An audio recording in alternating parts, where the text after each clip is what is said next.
당신의 설교를 진단하라 강의는 첫 번째는 책에 대한 내용의 설명과 함께 강의의 개요를 설명했습니다. 다음은 본격적으로 책에 관련된 내용을 강의를 시작합니다. 교회는 구원 열차를 타는 플랫폼입니다. 일반적으로 교회는 예수 그리스도를 믿는 사람들이 모여져 있는 신앙 공동체입니다. 그런데 그 신앙 공동체지만 교인 한 사람 한 사람이 교회입니다. 뿐만 아니라 교인으로서 그리스도의 몸이고 예수 그리스도의 신부이며 하나님의 자녀로서의 나를 하나님의 자녀임이 비춰지는 거울입니다. 이와 같은 데 대하여서 성도가 한 사람 한 사람이 교회이며 그리스도의 몸이고 예수 그리스도의 신부인 그 모든 것이 개인으로서 교회의 역할도 해야 하며 교회가 교회로서의 역할도 해야 하는 것입니다. 즉 개인도 교회고 교회도 교회인 것입니다. 이것은 하나님께서 당신의 뜻을 이행해 가고 가시는 데 대하여서 교회 단체로서의 교회도 당신의 의지로 이행하시고 의도로 이끌어 가시지만 개인 한 사람 한 사람에게도 하나님의 의지가 담아져 있고 그 의지에 의해서 하나님께서 개인도 움직여 가시며 뿐만 아니라 그 움직이시는 데 대한 내용이 하나하나마다 하나님의 의미가 있고 그 속엔 의도가 숨어 있는 것입니다. 그러면 교회로서의 플랫폼을 설명을 하자면 교회는 외형적인 교회부터 시작을 해서 내면적인 모든 것을 플랫폼으로 교회라고 설명할 수 있습니다. 교회 건물도 교회입니다. 뿐만 아니라 교회를 구성하고 있는 성도들 한 사람 한 사람도 교회이고 모임도 교회입니다. 그러면 실제적으로 교회 건물 내의 시설도 교회입니다. 뿐만 아니라 교회에서 진행되고 있는 여러 가지 프로그램도 교회입니다. 그러면 프로그램 가운데서 제시되어져 있는 콘텐츠도 교회입니다. 그러면 교회를 구성하고 있는 성도들이 가지고 있는 당신의 퍼스널리티도 교회인 것입니다. 이렇게 개념을 이해해야지 실제적으로 교회가 사회를 향하여서 역할에 관련된 내용이 설명이 되는 것입니다. 단순히 성도들로서 모여진 사람만 교회라고 얘기를 하면 교회에 관련된 프로그램을 소홀히 할 수 있으며 성도들 한 사람 한 사람이 갖고 있는 퍼스널리티가 소외될 수가 있는 것입니다. 이와 같은 데 대한 내용을 좀 더 소상히 설명을 하자면 플랫폼의 가치는 그 플랫폼이 어떤 영역에서 어떤 역할을 하고 있으며 그 역할에 대하여서의 효용적인 부분에 있어서 가치가 어떠냐, 이걸로 플랫폼이 증명이 되는 것입니다. 그러면 플랫폼의 개념적인 내용을 설명을 하자면 플랫폼은 기차역입니다. 뿐만 아니라 플랫폼은 생산과 유통에 있어서 총체적인 내용을 플랫폼이라고 얘기를 합니다. 또한 플랫폼은 어떤 생산품에 관련된 모든 구조적인 내용을 플랫폼이라고 얘기를 합니다. 그러면 교회의 플랫폼은 무엇이냐? 성도들이 살아갈 수 있는 삶에 대하여 방향을 정하고 출발점을 통하여서 하나님의 인도하심에 올라타는 구원 열차를 타고 삶의 방향을 찾아가게 하는 데 대한 내용으로 교회는 플랫폼인 것입니다. 뿐만 아니라 교회의 플랫폼은 성도들이 실제적으로 삶을 살아가는 데 있어서의 삶에 대한 모든 내용이 교회에서의 관련된 콘텐츠, 프로그램, 교회에서 제시하고 있는 모든 메시지를 성도들의 삶 가운데서 적용하여서 그 삶을 사는 것과 함께 당신이 그러한 삶을 살면 그로 인해서 하나님의 자녀가 되고 하나님의 자녀로서 신앙 성장과 함께 삶의 질이 향상되어서 그 내용을 주변 사람들을 향하여서 제시하는 전도자로서, 즉 하나님의 메시지로 성장한 양육자가 그 하나님의 메시지, 즉 목사님의 설교를 통하여서 양육이 되어졌던 양육자가 전도자를 향하여서의 제시하는 데 된 내용으로 생산과 유통, 즉 하나님의 메시지로 양육자로 생산되고 양육자로 생산된 사람이 실제적으로 현장에 나가서 전도하는 것으로의 내용을 관계성에 관련된 내용으로 플랫폼이라 할 수 있는 것입니다. 이것이 바로 교회의 플랫폼이고 그 교회는 교회로서의 개념과 개인의 교회로서의 개념이 다 포함되는 것입니다. 뿐만 아니라 플랫폼으로서는 그 구조에 관련된 모든 것을 플랫폼이라고 설명할 수 있습니다. 그러면 플랫폼에 관련된 내용을 상세하게 설명을 하자면 인원적인 구조로 목사님 계시고 목사님에 따라서 사역자들과 장로님, 권사님, 집사님, 성도들 이와 같은 데 대한 내용이 구성이 되어 있고 교회 각 역할별로 성가대, 교사, 봉사요원, 주차요원, 안내요원, 예배요원, 헌금위원 다 정리가 되어 있는 이와 같은 플랫폼 뿐만 아니라 교회에 의해서 플랫폼으로서는 프로그램으로서 예배 프로그램이 있고 양육 프로그램이 있고 전도 프로그램이 있으며 그에 따르는 내용으로 콘텐츠로 음악적인 콘텐츠 뿐만 아니라 무슨 당양에게 교회에서 진행하고 있는 콘텐츠 그 콘텐츠에 관련된 것으로 참여하고 있는 인원 이와 같은 모든 데 대한 내용도 플랫폼인 것입니다.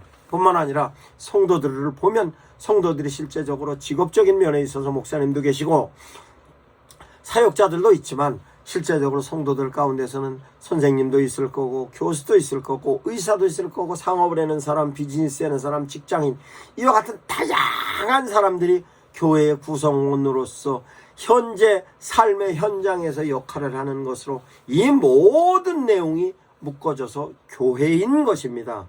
이것을 실제적으로 그와 같은 데 대한 내용이 유기체적으로 활동하고 움직여지면 그것이 교회가 교회로서 역할을 하는 것으로 성도들은 신앙적인 성장과 함께 삶의 질도 높아지는 것이며 삶의 질도 높아졌던 신앙생활하는 그 성도들이 바로 주변 사람들에게 하나님의 자녀로서의 인플루엔서로서 작용을 할 수 있는 것입니다.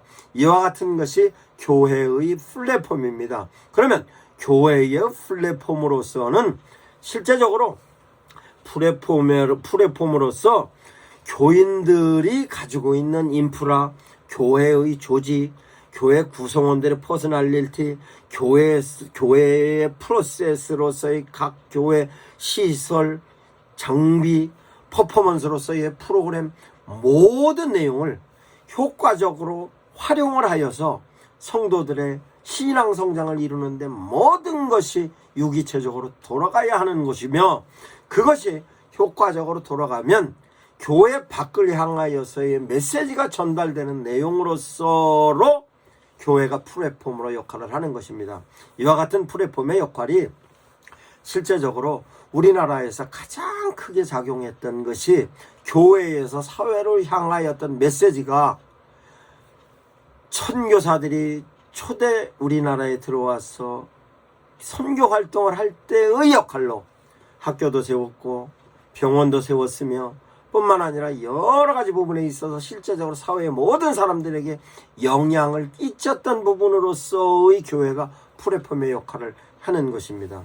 그런데 지금 현재의 교회의 플랫폼으로서의 역할은 일부 교회마다 각기 특색은 다르지만 당신네들이 플랫폼을 활용을 하는 교회가 대단히 많이 있습니다. 그러나 플랫폼에 관련된 범위를 적절하게 정해지 않으면 그 플랫폼을 활용을 하는 데 있어서 효율적인 가치가 떨어지는 것입니다.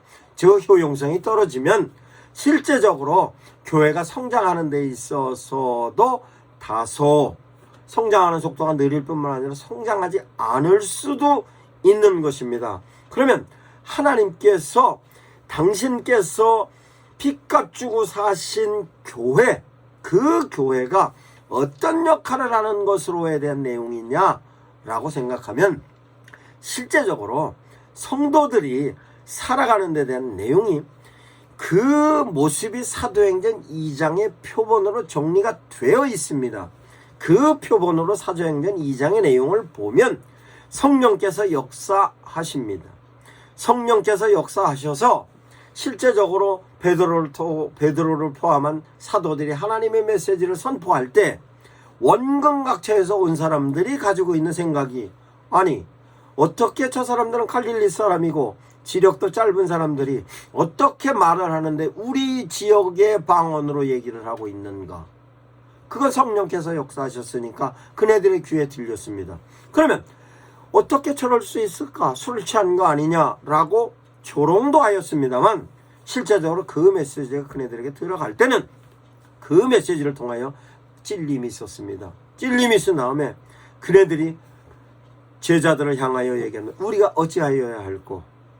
제자들이 말합니다. 성령을 받으라. 회개하고 세례를 받고 성령을 받으라는 내용으로 제시를 합니다. 그 제시를 할 때 베드로가 제시하는 하나님의 메시지가 하나님의 이상적인 나라와 그 뜻을 이루는 메시아로 오신 예수님이고, 그 메시아로 오신 예수님이 어떤 역할을 한 것이다는 것이 정확하게 전달이 됩니다. 그 전달된 이후에 현상으로서 어떤 현상이 나타나느냐? 사람들이 같이 한자리에 모여서 함께 기도에 힘씁니다. 같이 식사를 합니다. 떡을 나눕니다. 뿐만 아니라 갖고 있던 걸 통용하고 씁니다. 갖고 있던 재산을 팔아서 통용하고 씁니다. 이와 같은 것이 밖에 있는 사람들, 교회 밖에 있는 사람들의 영향이 끼쳐져서 다시 그 자리로 구성원으로 참여를 하고 참여되어졌던 구성원들과 함께 그 수가 날마다 늘어나는 것이 하루에 3,000명이 늘어났다고 기록으로도 정리가 되어 있습니다.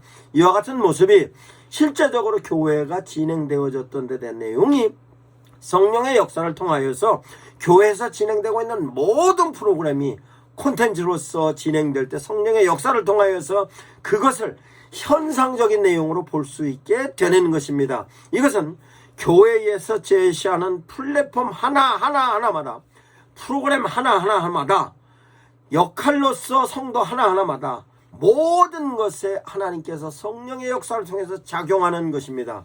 그러면 성공하는 교회는 어떤 부분이냐 라고 설명을 하자면, 교회의 플랫폼을 효과적으로 활용을 하면 목회의 효과는 극대화된다고 생각합니다.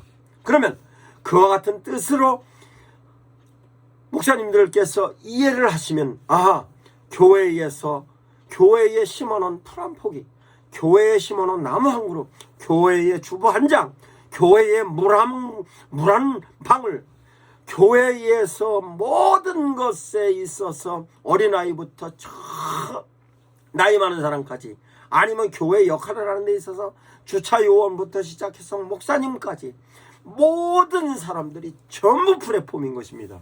그 플랫폼에 관련된 내용을 효과적으로 활용을 하시면 교회는 분명히 교인들로 하여금 그 교회 교인으로서로 아비투스가 형성되는 것입니다. 그것이 자긍심입니다. 교인들은 자긍심으로서 성도로서의 아이덴티티와 그 교회 교인으로서의 자긍심인 아비투스가 형성이 되면 성도들은 인플루엔서로 바뀝니다. 인플루엔서로 바뀌면 교회 내적으로는 양육자가 되는 것이며 교회 외적으로는 전도자가 되는 것입니다. 그러면 인플루엔서로 교회 성도들끼리의 양육자로, 삶의 현장에 돌아가서 가정에 있어서의 인플루엔서로, 직장에 돌아가서 직장에서의 인플루엔서로, 사회에 돌아가서 사회에서의 인플루엔서로, 이것이 바로 예수님께서 그리도 강조하셨던 너희들은 세상의 소금이다, 너희는 세상의 빛이다. 빛은 말 안에 두지 않고 등경에 두는 것이니까 세상을 향해서 비추어라. 그것이 성도가 한 사람 한 사람마다다. 뿐만 아니라 교회가 전체적인 부분에 있어서 세상을 향해서 비추는 빛이다. 이와 같은 데 대한 내용이 실제적으로 목사님들께서 목회하시는 데 있어서 플랫폼을 전체적으로 어떻게 믹싱을 하느냐에 따라서 실제적인 부분에 있어서 교인들은 신앙 성장합니다. 신앙 성장하는 데 있어서 현상은 교인들은 행복감을 느낍니다. 행복감을 느끼면 실제적으로 그네들이 해는 일에 관련된 것으로 하나님께 감사가 넘치고, 하나님께 감사가 넘치면 해는 일마다 융성함으로 풀어지는 것입니다. 이와 같은 데 내용이 성경에서 끊임없이 설명하는 것이 그 하나님의 놀라운 축복에 내가 너희들을 테켄노라고 말씀하신 구약성경부터 시작해서 계시록까지 모든 내용이 하나님께서 우리들에게 주시는 놀라운 축복임을 이해하시고, 목사님들께서 이 내용을, 플랫폼에 관련된 내용을 효과적으로 이해하셔서 적용하시기 바랍니다. 그러면 다음 강의는 실제적으로 이제 설교를 어떻게 하느냐에 관련된 내용을 설명하겠습니다.